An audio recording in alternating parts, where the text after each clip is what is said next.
Hey there, everybody. I'm CCB Dolan here with CCB Fozzie, bringing you the last match of a best-of-3. Both teams 1-1. We have WeHURT in red versus Kolbasz inside in blue. On your screen, you just saw a Vargar, and now you're looking at a counter to a Vargar.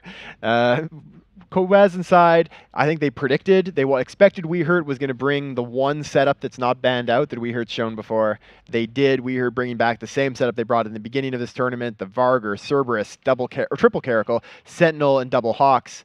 The Kolbasz guys, though, brought what is very similar to the Navy Dominix double Brutix Navy issue setup they brought before, but swapping the Navy Dominix out for an Armageddon with its strong neuting power.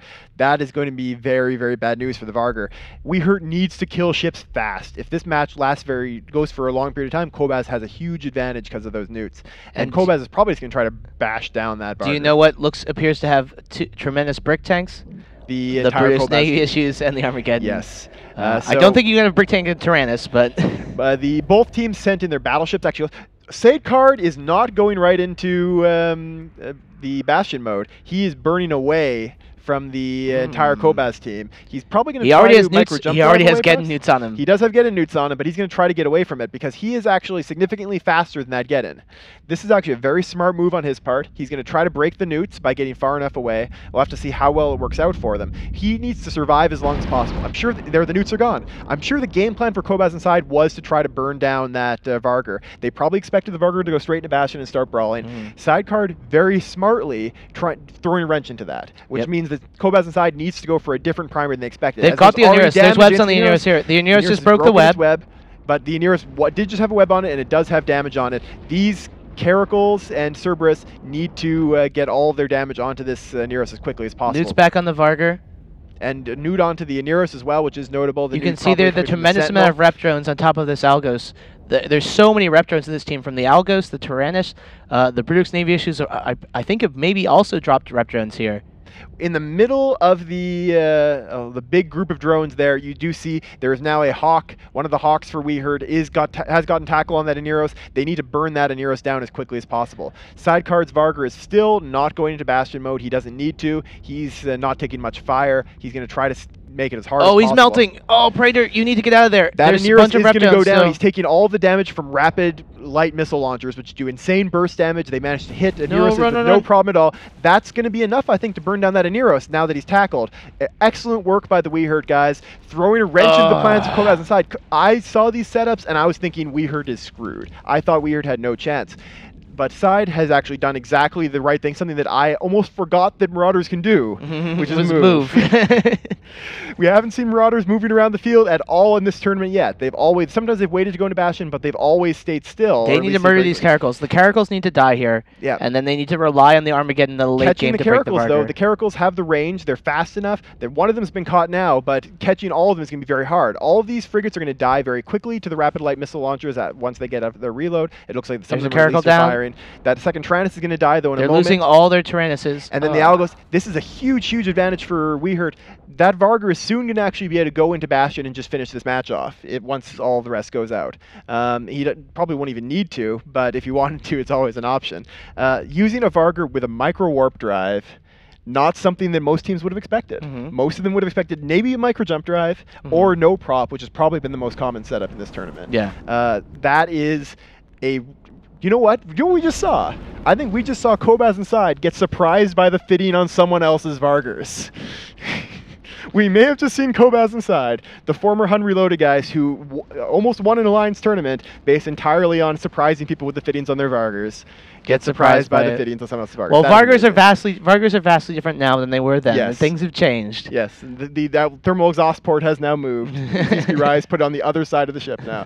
And now we see Brutix Navy issue of Zuko dropping. This is going to be WeHURT beating Kolbasz inside. I need to actually say this out loud to make sure that I believe it myself. WeHURT is going to be in the finals of the winners bracket, guaranteed at least third place in the second New Eden Open. A team that has never competed in any Alliance tournament in New Eden before, completely newcomers, strong individual pilots, obviously a team that knows their way around PvP, but still no experience in tournaments. They are about to be guaranteed at least 3rd place in the new NEO2. This is unbelievable. Extremely great performance from WeHURT.